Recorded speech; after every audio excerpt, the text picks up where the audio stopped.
Hi అండి, ఎంతమందికి గుర్తుంది చిన్నప్పుడు మనం కొబ్బరి ఐస్ క్రీమ్ తినేవాళ్ళం కదా. అదైతే నాకు చాలా ఫేవరెట్.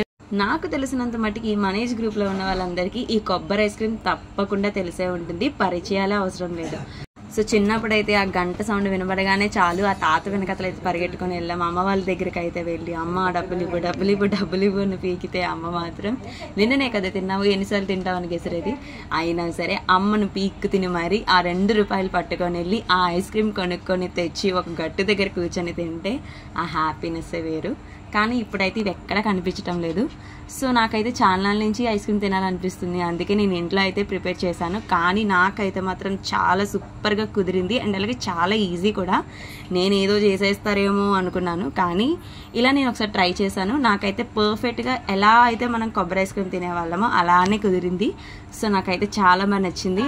ఇక పైనుంచి మా పాపకు కూడా నేను ఇదే చేసి పెడతాను, ఎందుకంటే న్యాచురల్గా దొరికిన వాటితోనే నేను చేస్తున్నాను కదా. కొబ్బరికాయ అనేది తింటే చాలా మంచిది. థైరాయిడ్ ఉన్న వాళ్ళు అయితే మాత్రం కొబ్బరికాయ పాలు తాగితే చాలా మంచిది. సో కొబ్బరికాయ కూడా తింటే మంచిదే కాబట్టి ఈ ఐస్ క్రీమ్ తప్పకుండా ట్రై చేయండి. మాకైతే చాలా బాగా కుదిరింది, మేమైతే సూపర్గా ఎంజాయ్ చేసాం.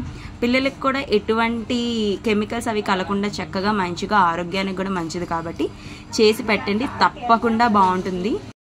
మా అమ్మాయికి అయితే లిటరల్లీ చెప్పాలంటే ఈ ఐస్ క్రీమ్ చాలా బాగా నచ్చేసింది. నేను ప్రిపేర్ చేసిన కాడి నుంచి నా బుర్ర అయితే ఒకటి తినేసింది, అమ్మ ఐస్ క్రీమ్ అయిపోయిందా అనేసి. సో లాస్ట్కి అయితే అయిపోయింది. తనైతే టేస్ట్ చేసింది, తనకైతే చాలా బాగా నచ్చింది. సో చాలా బాగా కుదిరింది. మీరందరూ కూడా తప్పకుండా ట్రై చేయండి. నెక్స్ట్ వీడియోతో మళ్ళీ కలుద్దాం. Bye bye.